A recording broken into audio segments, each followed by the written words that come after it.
Hello, everybody. Mobius1 here, and I'm joined once again with ObiWein from Porg Depot. Hey. We did a two-part video where we broke down the FFG article Hints of Lawlessness, which was just FFG's way of giving us a bunch of teasers for stuff that was coming out in the new Lawless Time set. And, well, we now know what they were teasing about, so we figured it'd be a little fun to just kind of go back and look at what we were talking about, see how which of us got more right, which I'm pretty sure I already know the answer to. Spoilers, it's not going to be me. But it's closer than you think, actually. Yeah, okay.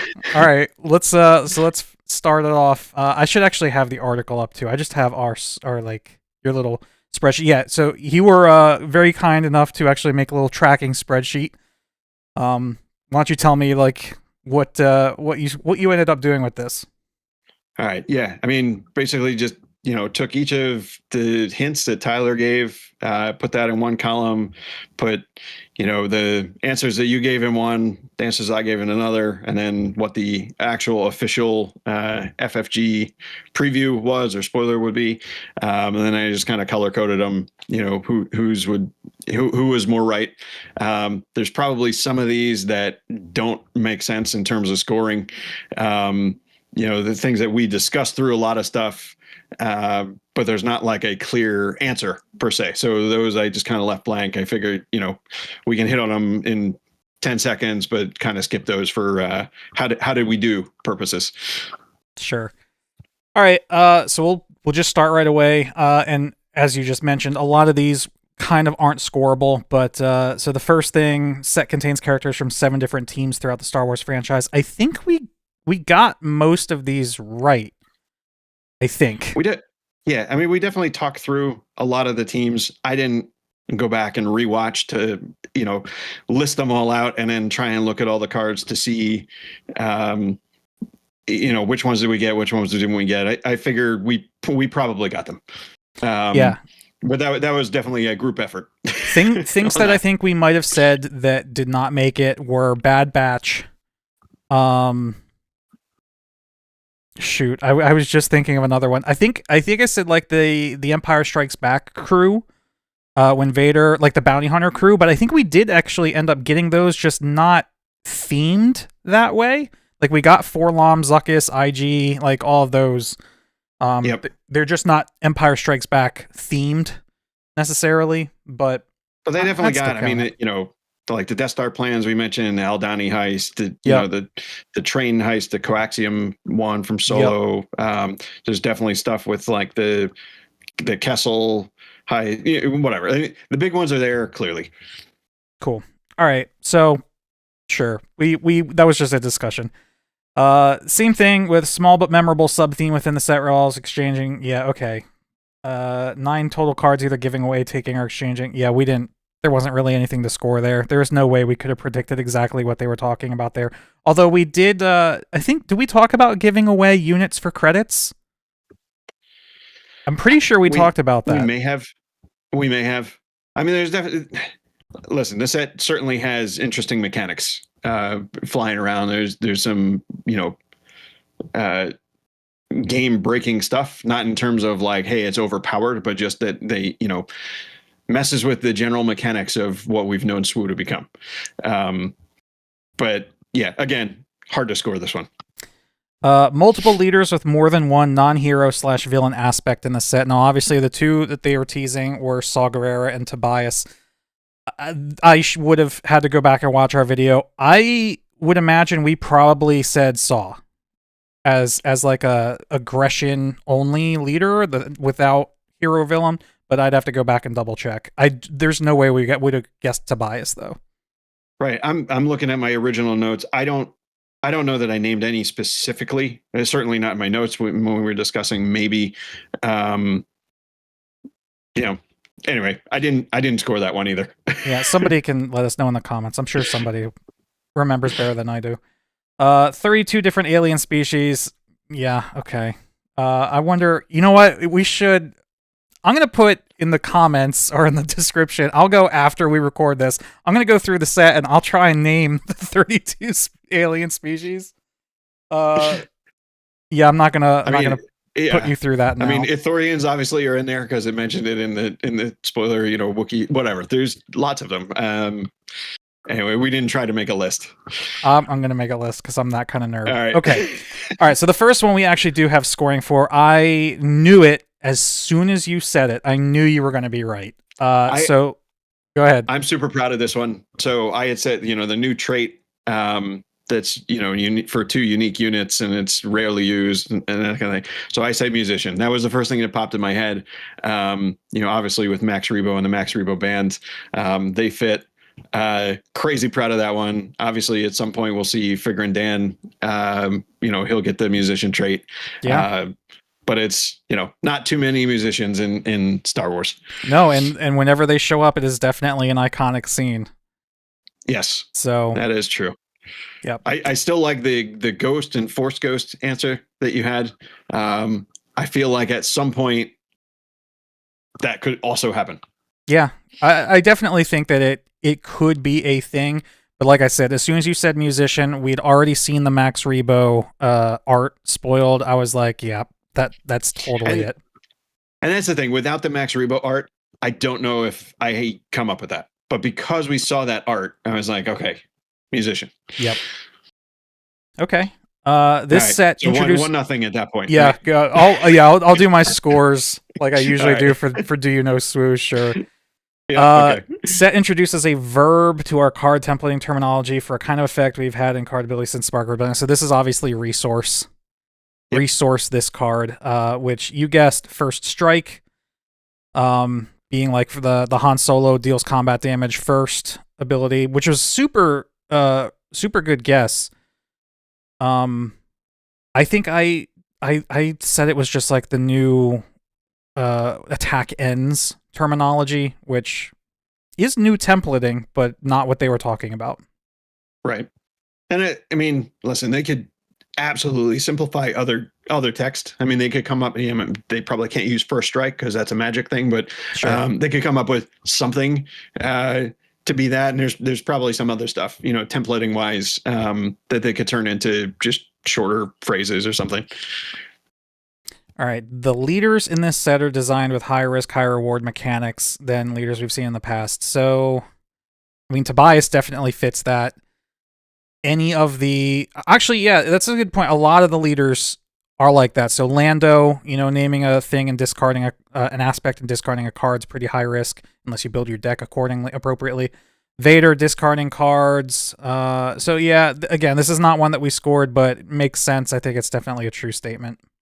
Yeah, and it'll be interesting how these leaders work out. I don't think there's a clear consensus like which are the best leaders at this point. There's definitely some that are better than others, but I've seen various tier lists and things like that, but I don't think there's like, oh, this one, coming out of the gates, the first set of PQs is going to just dominate everything. Oh, no, I don't think that exists yet. My money's on Leia. No, it's not. I think I'm going to do a tier list. I know it's very original to do that. I have not yet done one, but I had somebody at my local ask me if I had thought about doing one, so I might just do it for the hell of it. All right. Now, this is where the fun begins. So, subtitles. Subtitles for unique units. I thought we were going to get a lot more of these than we ended up getting. I am surprised at how poorly we did. Some of them are close. Yeah. Let's just run through them, right? So the first subtitle was "The War Has Just Begun." Mm-hmm. So you had said Luke, I had said Dooku. It's actually Benthic, 2 tubes. Sure, because of course. Why wouldn't it be? Okay, right. I think he. How many lines did he? I think he had like 2 lines in Rogue One and maybe a couple in Andor. Right, and they're subtitled anyway, I think. Yeah. Yeah, so it's like, okay, fine. So we're both struck out on that one. Yep. The So Wizard, we both basically said it could be, Kid Anakin or his friend Kitster. Yeah. Then I kind of threw out it could be maybe it's one of the Skeleton Crew kids, but that was probably too soon after the show had aired. So it ends up being on Anakin's pod racer, which Which okay, fine. right, I would have said that by saying young Anakin that we should get that. However, the fact that young Anakin is a card with a separate subtitle, I think it's fair to say that we missed it. I think we missed that one. Yeah. And it didn't, I think on all these subtitles, I don't think we factored in that it could be a non-character. Yes. That it could have been a vehicle Which, of some type. So how many times did that actually come up though? This is the only non-character on the list. This is the only non-character on the list. So yeah. Fine. Hey, listen, for next time we'll know. Yeah. All right, what's next? Right. The next one was Programmed to Kill. So we both said BD1. The actual answer, IG88.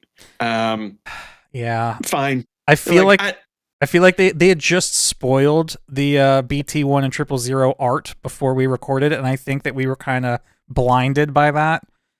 Because I don't think IG88 would have been a stretch for us to think of if we weren't so tunnel vision on that. Right. Had we not seen the art, I think we may have come up with IG88 because, okay, programmed. It's got to be some sort of droid that's, relatively evil. Mm-hmm. Yeah. I mean, we might have come up with it, but nope, we did not. So we're so far over 3 on these. But number 4. So reconsider your allegiance. So that is, of course, Callus, Agent Callus, which that one I had gotten correct. Yep. You had said, I think, Ben Solo, which wasn't bad given the end of episode 9. Mm-hmm. Which again, we had just seen the Ben Solo art, so kind of tunnel vision there. Yep. So whatever. So I'm at 2-0. Yep. Overall. All right. Next one up, Radical Instigator. So we both basically said Saw Gerrera for this one. Because Radical, when you hear Radical, that's immediately where my mind goes. Yeah. I mean, I threw out, hey, it'd be awesome if it was an R2-D2 leader. # where's R2-D2 leader? No, it's L337, which fine. Like once I knew that and I think back to Solo, like, yeah, okay, fine. So anyway, we missed that one. Next one up was Bring Down the Empire, which is, of course, Saw Gerrera. I like my answer here. Yeah, just someone from Andor. Someone from Andor. So I was right. Sure. I won't get a point for it, but I'll. I don't think so. Yeah, the fact that we both basically said Saw Gerrera for the one just prior makes me think didn't help. It kind of excludes us getting it for that one. So then we moved down. The next one was Facing the Light. I couldn't remember your answer when I was running back through these. I said Kylo. I think this is one of the two. Yeah, I see. I'm looking at the list now. I think there was two that I did not have a good answer for, and this was one of them. Okay, so I said Kylo. Of course, the actual answer is Ben Solo. Close enough. Is that close enough? You're going to give me that? Yeah, I'll give it to you. It's close enough. All right. Okay. The next one, Where's the Money? So the best answer you had for this one was Big Lebowski. Yep, should have been. Would have been amazing. Should have been. Other answers that we had, Beckett, Dryden Voss, Unkerplot, Greedo. The actual answer is Lady Proxima. I believe that is one of her lines from Solo. So yeah. Fine. Had we recently rewatched Solo, then okay. Quick shout out to That's a Rock. Also another great line of hers. Very good. Then we've got I Don't Need Luck. This one I'm embarrassed by. Should have known. This one we probably should have gotten as Chirrut. Our answers were all over the place, like Obi-Wan, Lando. I said anyone from any clone from Bad Batch. But Chirrut literally does have, like, that is his line from Rogue One. Yeah, it's his line. And the corresponding subtitle with on Baze is pretty good. Yeah. So yeah, we swung and missed at that one. No Survivors is The Stranger. We did not get this one. Not even close. Our best guesses were Darth Vader and Moff Gideon. After that was Plays by His Own Rules. Also, not even close. Not even close. Well, I actually, said Poe. Yeah, I think Poe is a really good guess considering the opening to Last Jedi. Yeah, I mean that's where I was going with it, but obviously Hano Onaka, and okay, fine. Like if that subtitle fits him, so I'm not, whatever. I'm not salty about that one. I do think we should be salty at ourselves for missing Chira, but okay. This and the last one, I don't know. I don't even understand the connection here, but go ahead. Okay, so they're creating a diversion. Is of course Bodhi Rook. And we said all kinds of things. R2, 3PO calling the stormtroopers. I thought it would have been awesome. The speeder bike Ewok from Jedi. Yeah. I think it's something when they're at the end of Rogue One. Obviously, he needs a diversion so he can go plug in the cable or whatever. But then is he the one creating the diversion? He's having somebody else create the diversion so he can. I don't like this one. I don't love it. Obviously, the speeder bike Ewok would have been better, but yeah. I do like the Bodhi card. It's a good card.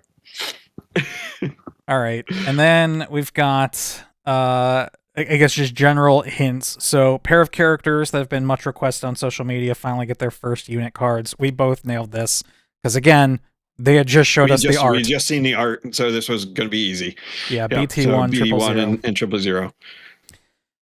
Cycle of 6 common units with 2 non-hero villain aspects and 2 different keywords, 1 for each aspect. So we talked about whether we thought that this would be the same, like whether they would associate a singular keyword with a particular aspect and then mix and match. That's kind of what I thought they were going to do. You said that you thought it would be slightly different, where blue could be restore or shielded or whatever. You ended up being right with that. So if you want to give yourself a point for that, go ahead. I don't know that it's a full point. This one we discussed it too much, and I was just being contrary to what you were saying. I don't know that I give myself a point for that. All right, fair enough. One of the leaders in this set received multiple leader cards before, this time sporting a new to Star Wars Unlimited and lesser known look. Right. So are we gonna? You said young Boba. Right, I did say young Boba. You said Leia because you had a little bit. I said Leia because the inside access. Tyler was just trolling us because we already knew the Leia in the the Bouche bounty hunter outfit was there.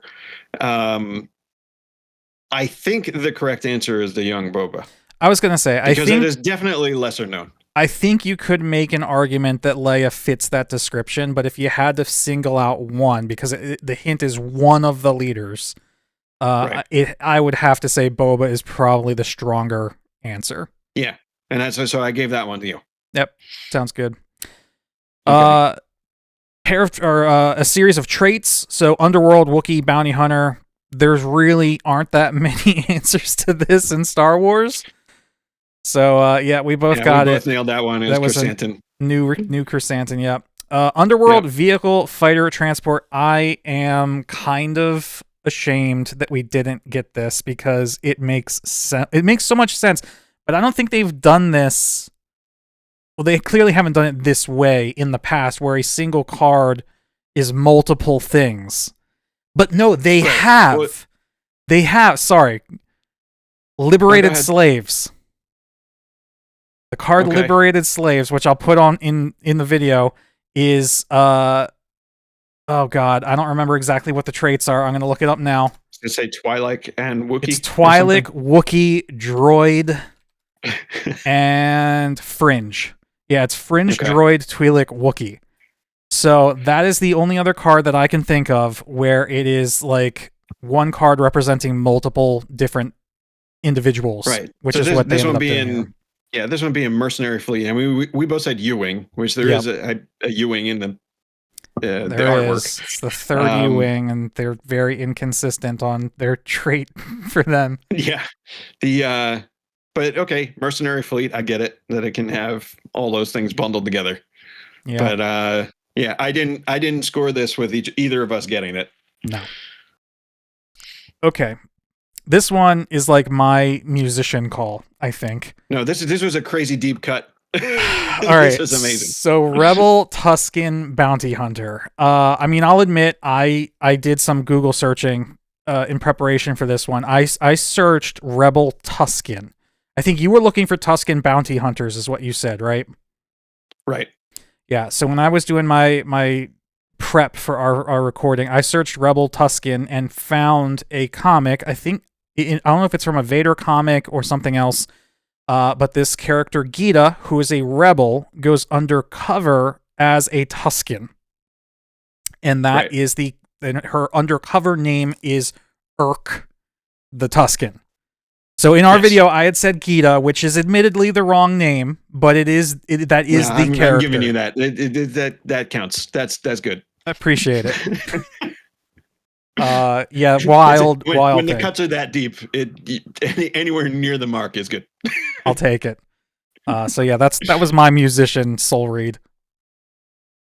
A leader in this set doubles specific triggered abilities in a way that's similar to Grand Admiral Thrawn. So obviously there was no way for us to guess the character, which ended up being Enfys Nest. Right. But we did guess that it was going to be on attack because when played would be way too powerful. Depending on how they costed it.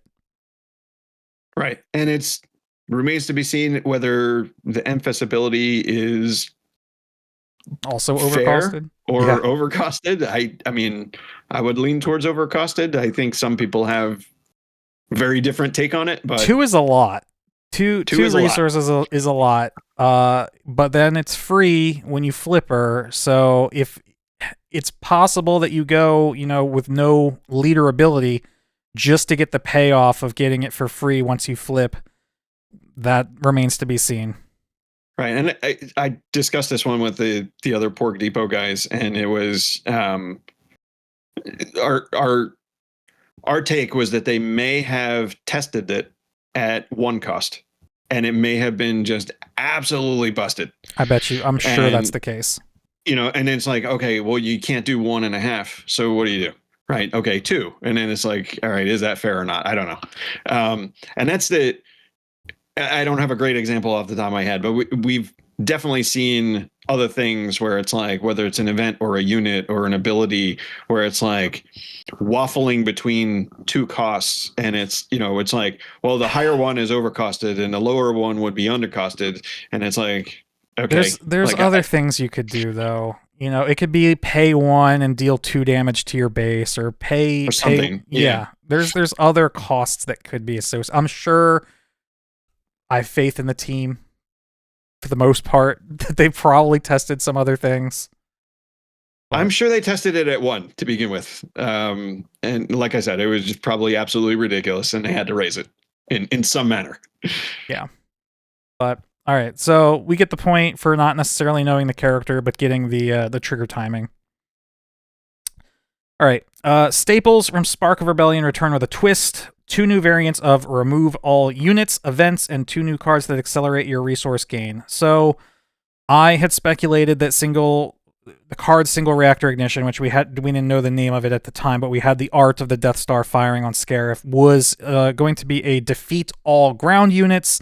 Just like we have Hyperspace Disaster that defeats all space units. Ended up being wrong. We didn't even get a defeat all ground units card yet. I'm sure that's going to be a thing at some point. But yeah, what do you want to say about that? I didn't have a good guess for this. I'm not a control player. I don't like any of these like big board wipe cards.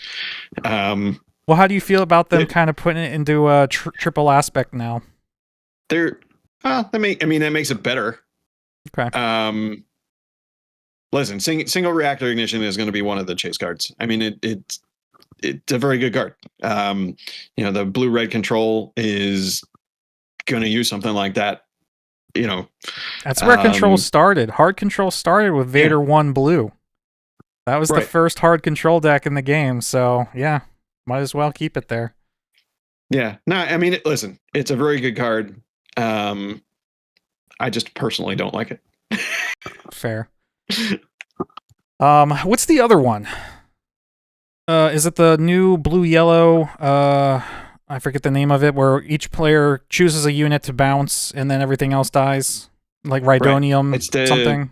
Rhydonium detonation. Yeah. Each player may return a non-leader to their hand and then defeat all non-leader units. Yep. Definitely would not have thought of that. No. I mean, that's interesting. It's good. Seems very specific. Here's why this one I don't think is very good, because on 7 resources, if you play this, right, you've bounced a unit. Let's say both leaders are out by then. I don't think that's relevant. You have your leader, I have my leader. Fine. I play this. We both return something to our hands. Everything else is gone. But now you take your action and just replay your unit. Mm-hmm. So now I've spent my whole turn getting rid of everything but the one unit that now you just put back out. I can see the dream with this card, which is never going to happen. But the dream is you're playing Tobias Beckett. You give a unit to your opponent.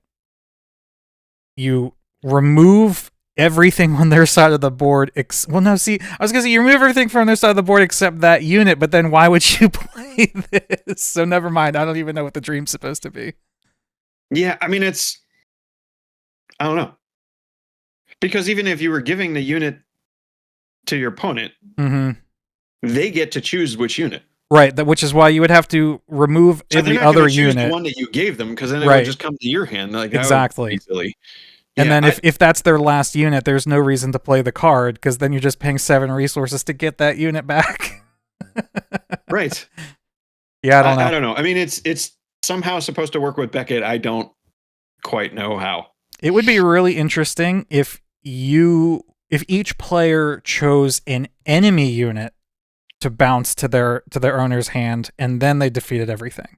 So you got to choose. That would make a lot more sense. You get to choose. Then you could give them a unit, bounce the unit that you've given them, get it. That comes back to your hand. Fine, and then they get to choose your weakest unit to keep.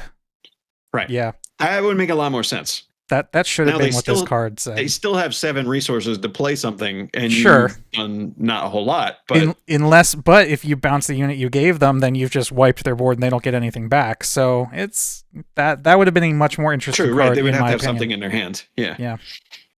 I don't know. I don't think that's a very good rare. Put it that way. Definitely not as printed. No. All right.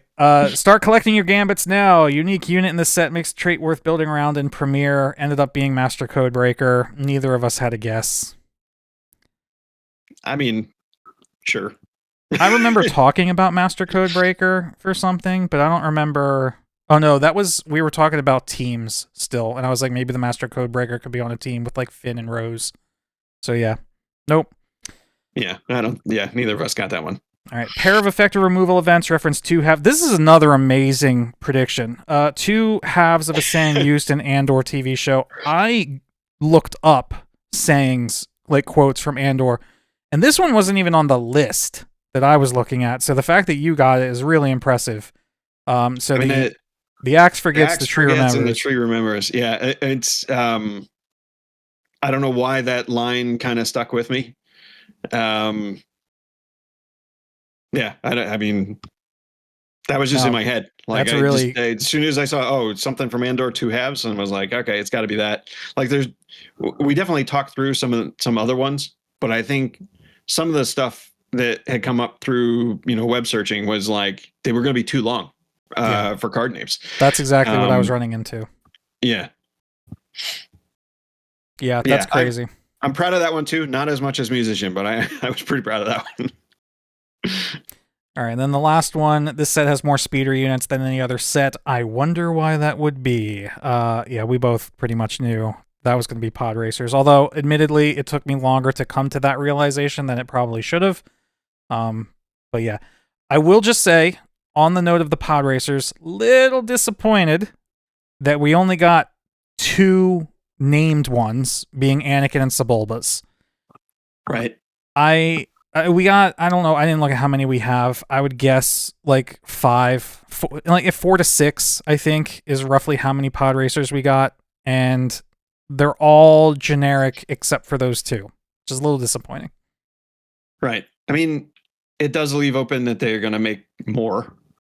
Possibly. I would think that there's some pod racers coming in Homeworlds. That would be cool. You know, because Tatooine has to be included, right? And then you're going to get a bunch of the pod racer stuff from Phantom Menace. I don't know.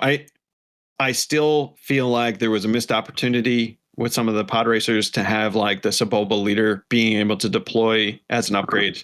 Even if you don't call it piloting, have it that he could deploy onto a pod racer or a speeder would have been very thematic. Yep. The non-use of prior keywords and mechanics is frustrating at times like that. But yeah, that makes me interested to see if Icons later this year in the fall is going to bring any sort of old mechanics back, which I think is what they kind of hinted at, but we're going to have to wait and see. Right. Then we had this last section. I don't think we associated any of the little card text snippets to specific cards or characters. No, but we did try to predict some of the extra text on them. So let's go over it and let's go run through them real quick, just see what they say. So opponents can't take control of this unit, ended up being Rey. I don't think we got anything close to that. No. Search top 10 cards of your deck for any number of droid units. So I had predicted that this would be the Jawa Scavengers, like with their lineup of droids. Ended up being L337, so way off there. I still kind of like my idea better. If its cost is odd, create a credit token. I had actually said that we'd already seen this. So the Hans Golden Dice was one of the early spoilers we got. I think when the set was announced, they showed us that. Okay. So we'd actually seen that one already. Defeat any number of units you own but don't control. Ended up being Tobias. I don't think we had any prediction whatsoever for that. Play a card from your hand, ignoring its aspect penalties. Ended up being, so we had seen the common bases, but we knew it wasn't that because the bases don't let you ignore heroism or villainy. Right. And this does. So I think we knew it was going to be like a one-cost event similar to Win Has Become Now that lets you play a plot card for one, but it ended up being certain point of view. We had no way to know what that was going to be. When this event is discarded from your hand or deck, it ended up being That's a Rock. No way we could have predicted anything about that. Or, you know, maybe we could have predicted like what the rest of that ability could have been, because that's just the trigger timing. But I don't think we actually... I don't know that we did. Yeah, I don't think we actually made any predictions about it. Even if we did, I don't think we would have gotten deal 1 damage to a unit or base. I think That's a Rock is just a unit.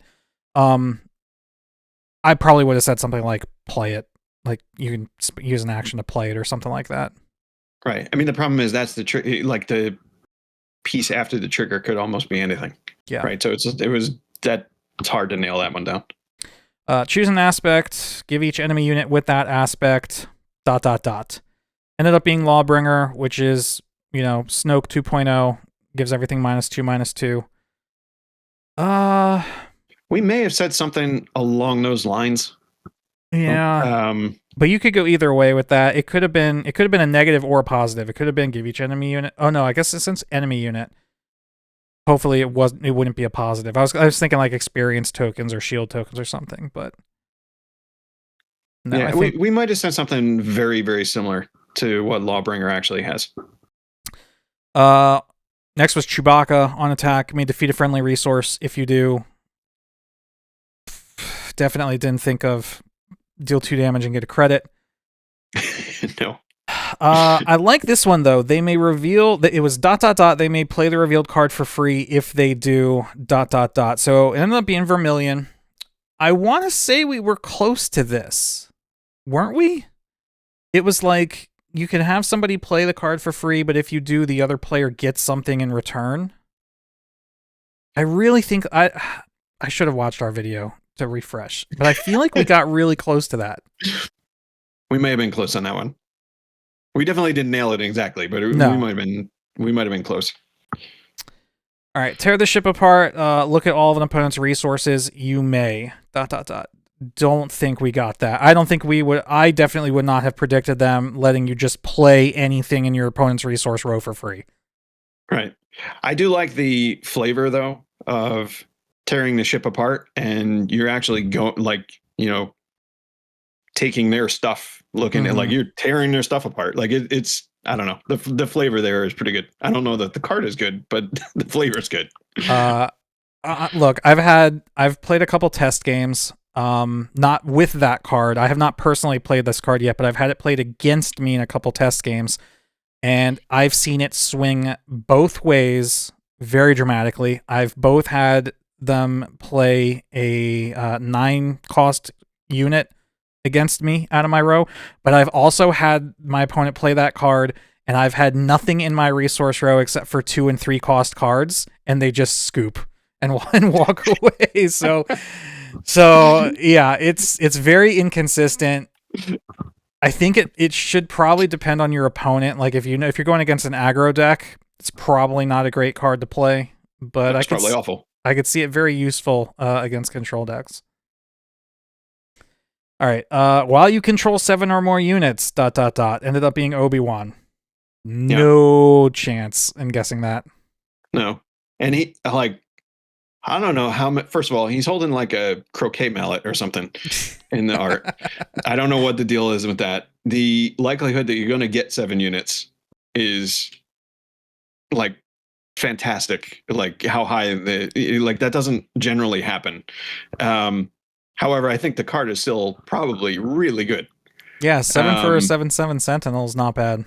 Yeah, I mean, if you think about Keller and Beck sees a lot of play, or has been seeing a lot of play, and the idea with him is you play him for 7 and go dig for a Sentinel and play the Sentinel. Well, this you don't have to dig. You just here you go. Here's the giant Sentinel all in one shot. I think any other like he could have that could have been it. Like that could have been the entire game text. Like the other parts of it is like okay, whatever. But still a pretty good card. The fact that he costs 7 instead of 6 is actually a buff in his case because now he dodges Beguile. Yep. So, because Rex is a 6-cost 7/7 that has temporary Sentinel, but you play Rex for 6 and he gets Beguiled for 3 and you feel bad. Yes. I will say the croquet mallet, I believe, is some sort of farming tool because if I remember correctly, it's a picture from some Clone Wars episode where he's teaching a bunch of villagers how to defend themselves, something like that. I think that's where it comes from. Comments, let us know. I think he's playing croquet or polo or something. I don't know. ... Additional regroup phase. ... Of course, Max Rebo. There was no way that we were going to nail that to a character. No, we definitely sure. discussed that regardless of what was before and after the additional regroup phase text, that it could be a ridiculously game-breaking thing. And it may. Like I don't know. I don't think anybody knows if it's the card that breaks the general SWU mechanics most out of probably anything they've made so far is Max Rebo. So,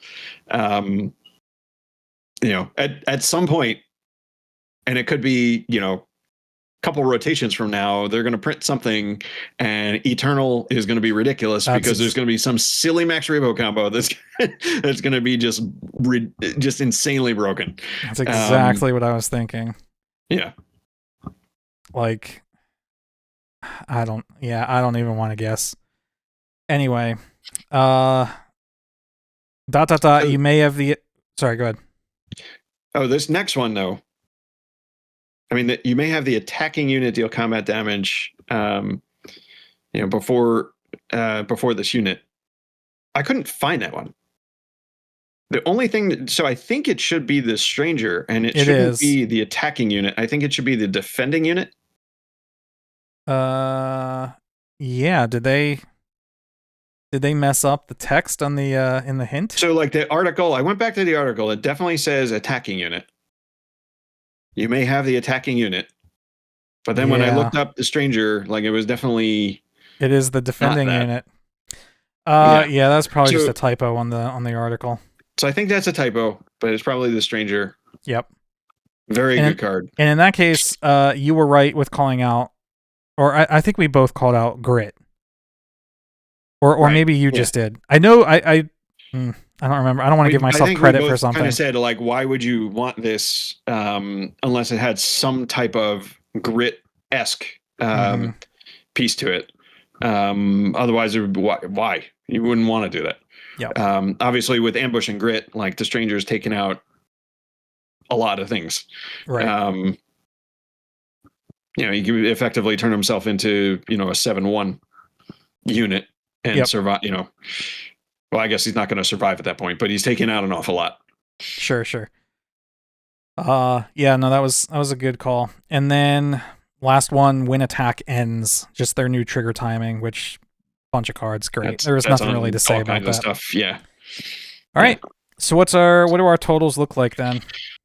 So I got 1 in the first section. I was up 3-0 after the second section. Then I got 1, 2, 3, 4, 5 more. So I have 8. But then you had 6 in that third section. 6 in the 8 to 6 characters. All right. Yeah. I mean, you're right. Closer than I thought it would have been, but yeah, if it wasn't for your 2 amazing like out of left field guesses. Well, I got my one with Gita/Urk, but your musician and Axe Forgets Tree Remembers are pretty amazing. So yeah, well done. I like the Kylo one. I like that one too. Yeah. Okay. Basically, the thing with the subtitles, that's a lot harder than I think we thought it was going to be. Yeah. Yeah, definitely. The ones with the hints, so like, out of that section, right, there were 12 different ones, 12 subtitles. Mm-hmm. Collectively, we got 2. Yeah. Right. Out of the next section, there were 11. And that's where you had 6 and I had 5. Yep. Right. Where we were getting more of like a hint versus just the subtitle. Right. So clearly that section is easier.